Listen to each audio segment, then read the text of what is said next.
Hello, I am Ghanwa Hakim, and you are watching the Arabic Hour. On today's program, we have coverage of the public forum on April 10th, 2013, with a talk by Dr. Thomas Aboud, which was hosted by the UMass Dartmouth student organization, Students for Justice in the Middle East. But first, our interview with His Eminence Bishop John, Bishop for the Antiochian Orthodox Diocese of New England and Worcester, discussing the effects of the current war in Syria on its citizens, with a focus on difficulties faced by the Syrian Christian Orthodox community. Syria and Lebanon both are countries where everyone could live together and work together and coexist, and there is very well cared for ancient sites and brand new sites, new construction and new ways next to each other, all within a harmony. So we know that that's the way Syria has been, and we know today all the devastation. Christians being driven out, churches being bombed from the inside, whole cities being leveled.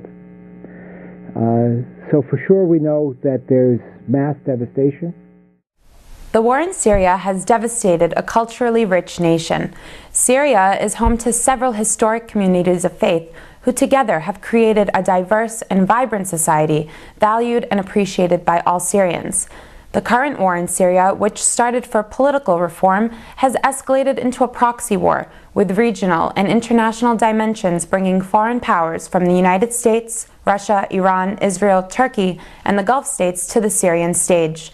Impact of foreign interest has devastated the Syrian people regardless of their religious identity. Today's interview highlights the difficulties and effects of the war on one community in Syria, Antiochian Orthodox Christians. Many Syrians, like Palestinians, take pride in the fact that they are the continuation of Christianity since Christ himself. Today's guest is His Eminence Bishop John, Bishop for the Antiochian Orthodox Diocese of New England and Worcester, here to discuss the effects of war on Syria's Christians and exploring fears that Syria will be another Iraq, with most Christians fleeing the country. Attorney George Abi Ispit is interviewing Bishop John. George is a member of the Antiochian Orthodox community and a commentator on international relations and human rights. Thank you, Ghanwa. We are meeting today with Bishop John of the diocese, Antiochian Diocese, Christian Diocese here in Worcester and New England. Welcome, Sayyidina. It's a joy to be with you.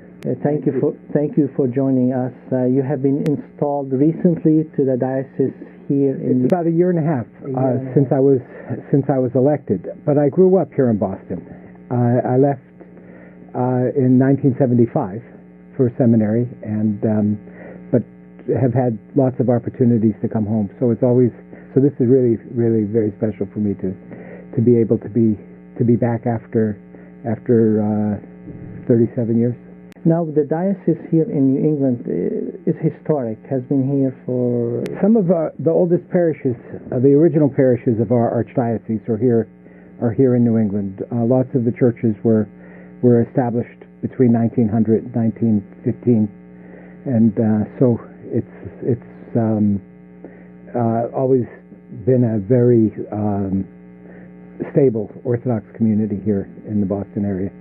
They are, when they started with immigrants from Lebanon, Syria, and Middle East. That's correct. What's the makeup of the parish? Are they now mostly immigrants or second generation, third generation? All of the above. There is new immigration because of the struggles happening now in Lebanon and Syria. Most of the time when people came, they came because there was some kind of problem in the Middle East, either not enough food or for political freedoms, where they traveled to America, and so that has been true of every generation. But also in our parishes, we find many people just looking for Christ, and they're looking for the ancient church, and so people come to us. Some even discover Christianity or Orthodoxy on the internet, and then they come looking for churches. Perhaps people will see the Arabic Hour and become curious about the Church of Antioch, which is, from generation to generation, right back to Saints Peter and Paul and the footsteps of Christ. So this is the same church over all of those generations. We've also had many people find out about Orthodoxy by falling in love with Orthodox people, and so they join the church and they raise their families in the church. So everybody in our diocese has their own story, but we're blessed with lots of wonderful stories. Now, the origin of the Antiochian Church, actually, the origins of the Christian Church is in Syria. That's right. And I want to talk more about Syria, what's going on right now in Syria. I would like to ask you your opinion and what you know about the situation right there. Exact information is difficult to get because all of the news sources are biased and so many of the stories are contradictory. But we know for sure that Syria has been a country over the generations, for the most part, with a few exceptions, where people from different nationalities and different faiths lived at peace and were supportive of each other. People understood their God differently, but they traded with each other, they cared for each other, they worked together for all kinds of projects of meeting the needs of people. And Syria and Lebanon both are countries where everyone could live together and work together and coexist, and there is very well cared for ancient sites and brand new sites, new construction and new ways next to each other, all within a harmony. So we know that that's the way Syria has been, and we know today all the devastation, Christians being driven out, churches being bombed from the inside, whole cities being leveled. So for sure we know that there's mass devastation, and the tolerance of government forces, the stability of government forces, that's gone. We know that Christians are suffering and being told to leave or they will be killed, and even with the abduction of two wonderful bishops, both who are monks, who are men of prayer, who are noted among the bishops for people who call for peace and who are very loving. I taught pastoral care for the graduate program at the Balamont, and I taught for Metropolitan Paul twice. And he's a lovely man, a really gentle man, and everybody who knows these men and are sick, but even sick for all the devastation of the people that we don't know yet, and that we don't know well. It's difficult. It's difficult for people to rest, knowing the kind of pain that the Church of Antioch is enduring right now. The two bishops who were kidnapped, some media outlets are reporting that they were kidnapped by these Muslim extremists, and that they were transferred to Turkey. Any information about their whereabouts? Any information from the kidnappers? I can say that I feel in my heart that I don't know, because there is so much conflicting information. The American media has been amazingly unreliable in reporting all kinds of things that I know firsthand to be inaccurate and not true. So I can just say I don't know what's happening. I know there is a petition campaign going on right now, Yes. Asking people to sign up for it, and asking the government, the Obama administration, Yes. to help in the release.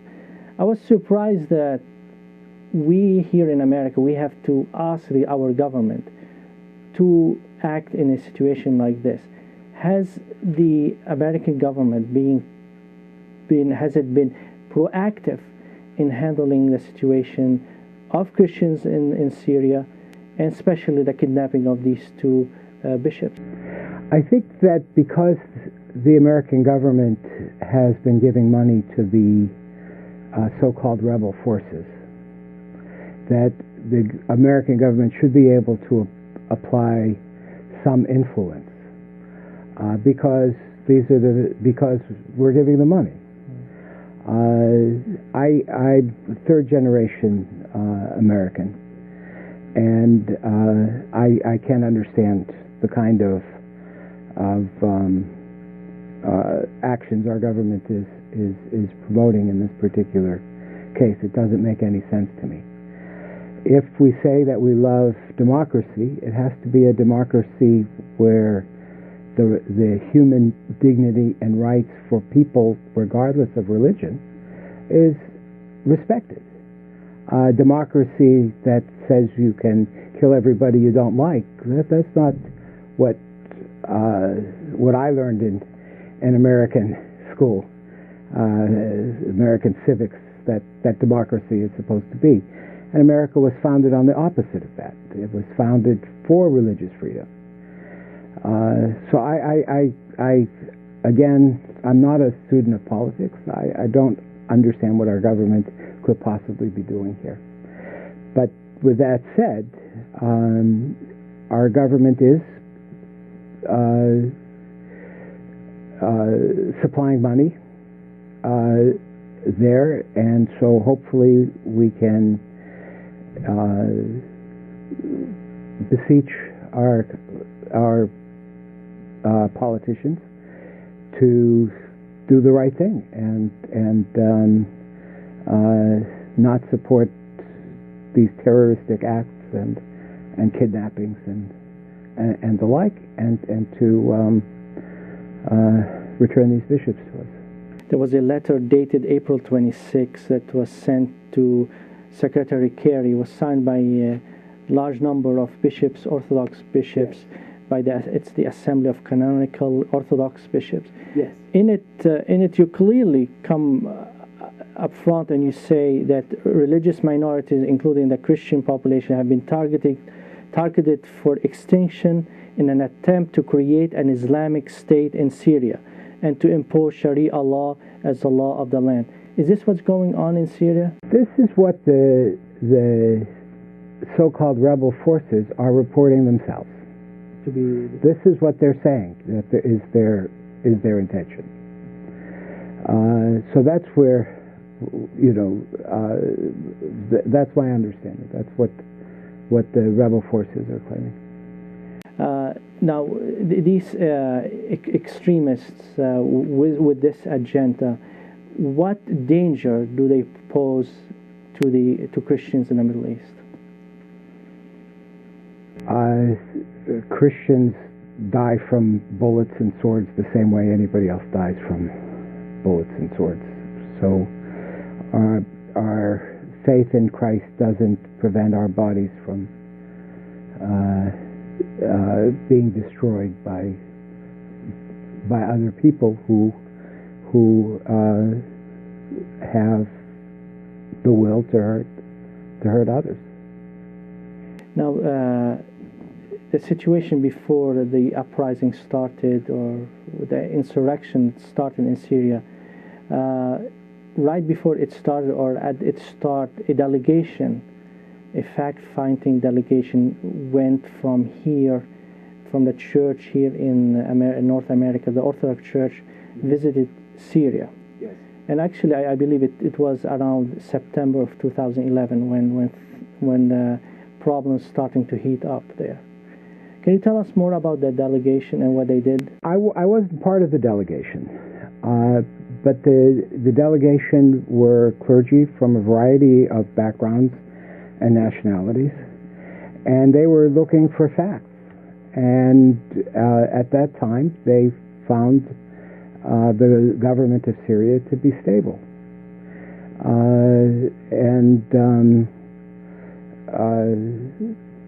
So I think that what the purpose of the delegation was to find out what's true. They found despite, I mean, the government in Syria has had its problems for many years, and reform, even the government itself admits that reforms are needed. But what was the situation of Christians under that regime before the war started? All religious groups from a secular government of Syria were afforded the opportunities to worship, to work, to live, and as they had for many generations. Now, other places in the Middle East, we know in Iraq what happened, how Christians were ethnically cleansed, their churches bombed, and many were killed, and many had to immigrate here to... and many even went to Syria. To Syria and the West. Is the whole Middle East now on the verge of going toward an Islamist-type government? I don't feel qualified to comment. It certainly looks like that from what's being reported to us. It's very frightening. There are about maybe 4 million Orthodox Christians or Christians in Syria alone, and we heard about Christians in Iraq being decimated. Many of them had to immigrate. Many of them died. We hear other parts of the Middle East, like in Coptics being persecuted by Islamists, by Muslim Brotherhood. Yes. We hear in Saudi Arabia, our ally in this fight for democracy, we hear that in Saudi Arabia, a man, a Lebanese Christian, being lashed 300 times and being sentenced to prison for 6 years for converting a woman to Christianity. How can we, as Christians outside the Middle East, support our church in the Middle East to stay, to remain, to last? Would imagine, besides praying for our brothers and sisters who are suffering, that if the American people really understood the things that you're saying, that we would put pressure, express our ideals and ideologies as Americans we so often do, to promote this kind of religious tolerance and acceptance of people, and to express our displeasure with the kinds of things that as a society we don't tolerate and haven't tolerated for centuries. Any idea why the media, especially in the United States, has been biased in reporting the events in Syria? I think that the answer is ignorance, and ignorance not ignorance in the real meaning of the word, that we just don't know. We just don't know what the facts are, and we don't understand the peoples and the situation. We make lots of assumptions. You know, we all understand everything that we know through our own filters, and those filters are from things that we know. We know that most Americans' sense of geography is such that they don't know the difference between Syria and Serbia, and most folks don't have a lot of understanding of anything outside the United States. There must be a danger for underreporting the fundamentalist, extremist role of these Al-Qaeda jihadists who are part of the opposition in Syria, who are doing a lot of the heavy fighting. There is a danger from the media in underreporting that. Are there reliable media that you go to these days to get information that's balanced about what's going on in Syria? I suppose if you have the time to look at news from other countries that are being reported, that you can get some different information and different perspectives. I don't want to come down too strongly on our media, because our media itself is limited from our political training and the information that those who are making the reports have available to them. I appreciate that the church has been inviting parishioners to pray for the two kidnapped bishops, to pray for all the victims, the Christians or non-Christians, and for an end in a civil way for the problem and for reform in Syria. I appreciate that. But in the meantime, as there is this wage of hate and anger that's going on, is there anything that Christians and non-Christians could do to help the situation come to an end? Sure. I think it would be helpful for us to plead with our congressmen to do what they can to encourage the administration to put pressure to return our bishops, and to do what we can to bring about peace. We need a de-escalation, not an escalation of violence and pain. If you go to the Antiochian Archdiocese website, antiochian.org, there's information there, and you can read the petitions and get all the links that you need. So that I think would be very, very helpful. And I just want to ask you this: what role, how important is the role of Christians in the Middle East to Christians in the whole world? The Christians in the holy places are relying on us to help them. We need to pray for each other, and we need to protect each other in any way that we can. And so I think that we need to recognize our brother and sister Christians whenever they're in trouble or in places of danger, and support them. That doesn't mean that we shouldn't support non-Christians who are suffering. We Christians want to support everybody who's suffering. But we shouldn't not help Christians just because they're Christians. We should help everybody. And right now the Christians in Syria, in Egypt, in Turkey, in Israel need our support. Sayyidina, thank you so much for joining us, and thank you so much for giving us your input and opinion about what's going on in Syria. Thank you. I wish I knew more about the politics so that I could do a better job. God bless you. Thank you. That was our interview with His Eminence Bishop John discussing the effects of the Syrian war on its citizens. We will be back with coverage of Dr. Thomas Abboud after this break.